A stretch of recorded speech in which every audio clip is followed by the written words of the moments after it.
All right, boys and girls, for the last example of today, we're going to do example 3, an application of a sum formula. So the example that we're going to do is basically this one. Write tangent of arc tan 1 plus arc cosine of x as an algebraic expression, okay? So once again, since I'm working with tangent, and we have whatever this is plus whatever this is. And I'm kind of saying it that way because we're basically going to be applying this property right here, okay? Tangent of u plus v. So basically, u is going to be arc tangent of 1, and v is going to be arc cosine of x, okay? So if u is arc tangent of 1, then basically I could say tangent of u, okay, equals 1, of course, by the inverse properties. And same thing with v. If v equals arc cosine of x, then I could say cosine of v equals x, okay? And if you're wondering why does it matter, it matters because it's kind of like the previous one. We're going to have to simplify this and find some other trig functions, okay? So here we go. From this, then I can say, we're going to do tangent of u minus tangent of v, okay? And then, so if you notice, we have tangent of u, but we have cosine of v. So we're actually going to use this to find tangent of v. That's the only one I need, okay? So here we go. I'm just going to draw, I don't even have to figure out what quadrant it is. We're just going to draw a triangle. So here's my triangle. And of course, we're going to work with v. So v is my angle of reference. And cosine, remember, is adjacent over hypotenuse.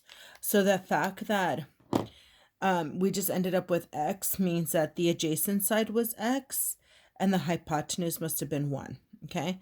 And then we don't know what this side is, so we're just going to call this b, okay? And since we need tangent of v, and tangent is opposite over adjacent, I'm going to need these two. Then I'm going to have to solve for b. So I'm going to use Pythagorean theorem to solve for b, okay? So here we go. So 1 squared minus x squared. And then we want to solve for b. That'll give me the square root. So this is b, okay? So this is going to be b. Again, I'm just applying the Pythagorean theorem. Okay, so now that I have tangent of u, and now that I have b, I can write tangent of v. So ready? Tangent of v is going to be opposite. By the way, 1 squared is just 1, so I can just write it as 1 minus x squared. Opposite over adjacent. And adjacent is just x, okay? So this is tangent of u, and this is tangent of v. Okay, so now that we have that, let me show you the next step, and I'm going to do it on a different whiteboard. Okay, so remember, this is the property that I'm going to be using. So we said earlier tangent of u was 1 plus tangent of v, which was 1 minus x squared over x, over 1 minus tangent of u, which is 1, times tangent of v, which is 1 minus x squared over x, okay? And normally I would say leave it at this, but let's clean it up a bit because I think we could do a little bit better than leaving it. So common denominator here, which is going to be x. So we're going to multiply x to the top, x to the bottom, okay? And then anything times 1 is just going to be this. So same thing, we're going to multiply x to the top and x to the bottom, okay?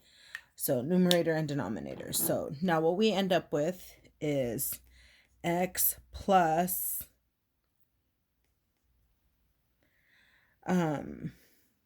square root of 1 minus x squared all over x, okay? And I'm sorry that I'm making it look there like the whole thing's over x, okay? Divided by x minus square root of 1 minus x squared over x, okay? So pretty much looking the same, except one's plus and one's minus. Now remember, we have a fraction divided by a fraction, so let's just clean this up.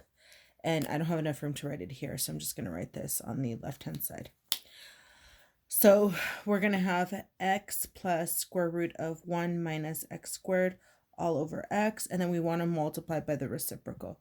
So x over x minus square root of 1 minus x squared. And boys and girls, the x will cancel out. Again, I don't think I have enough room down here, so I'm just going to write it above. And I apologize for that, but so I'm going to write it above. So x would just simplify to 1, okay? So now our final answer should be x plus radical 1 minus x squared over x minus radical 1 minus x squared, okay? And that should be our final answer. Okay, now, because they wanted it as an algebraic expression, and if you notice, we ended up with two variables, like a b and an x, but we made b in terms of x. So if you're wondering, should we get rid of the square root at the bottom? Don't bother. This is an algebraic expression. When you have algebraic expressions, usually this is not an exact value. So usually it means you can replace your x with a actual value and simplify it. And only then can you get rid of the square roots in the denominator, okay? Because it's an algebraic expression, you can leave it like this. And that's it, boys and girls, okay? So again, you're going to be using the properties on page 377 a lot. So I suggest that you write them on an index card, okay? Again, you have enough to try the checkpoint. And then if you can check your answers. And again, if you have any questions at any time, jump back in the chat. And then you have enough to do day 1's homework. Okay? All right, good luck.